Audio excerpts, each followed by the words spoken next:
It's been 4 years since Jim Benning was fired and new management took over the Vancouver Canucks. And among the new management group are Jim Rutherford and Patrick Alvin.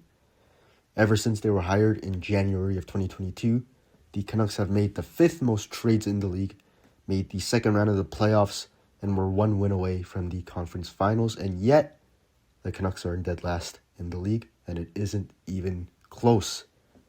So the question becomes, do you trust this front office to rebuild this team?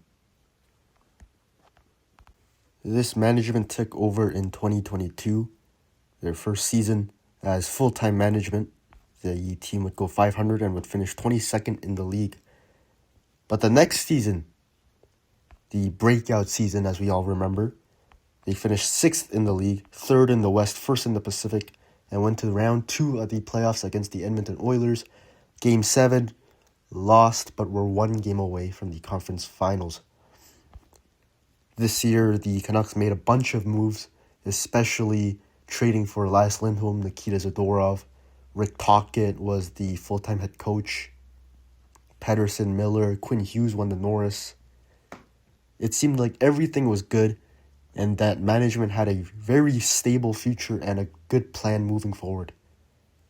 And then everything broke down the next year. They would finish 18th in the league, 10th in the West, 5th in the Pacific, did not make the playoffs. The Canucks were a mess in the locker room, no chemistry. And that brings us to the 25-26 season. They are confirmed dead last in the league, nowhere near the playoff bar. Trade away your Norris defensemen, your star players are traded away, and your team is one of the youngest in the league, just 2 seasons removed from a second-round playoff burst. The good that this management group brings is finding players with a great value. You see the likes of Andrei Kuzmenko, Kiefer Sherwood, Pia Suter, Dakota Joshua, Teddy Bluger, all very capable players that the Canucks got at very good deals. This was the perfect chance for the Canucks to make some noise and try to contend.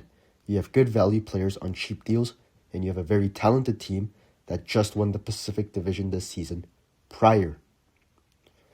The issue and the biggest concern with this management group moving forward is their asset management. As good a value as those players were, only Teddy Bluger remains with the Canucks. This management also traded away a generational player, Norris defenseman in Quinn Hughes, 100-point scorer JT Miller, and you let your biggest trade acquisitions in Nikita Zadorov and Elias Lindholm walk in free agency. Your Jack Adams winning coach publicly stated that he doesn't want to come back, and you traded multiple first-round picks, causing your little retool to take a step back and lose out on great young players. This management group has a very good strength, but a lot of flaws that make my confidence in them to lead a rebuild to be very minimal. With their very open history of letting the room get toxic and having to trade away top players because you couldn't be patient and decided to rush things, makes me believe you don't really know what is best for the team. The Canucks need to win big on draft day this summer, and whether it's with this management group or not, the results would dictate a possible decade of success or relapse of this season.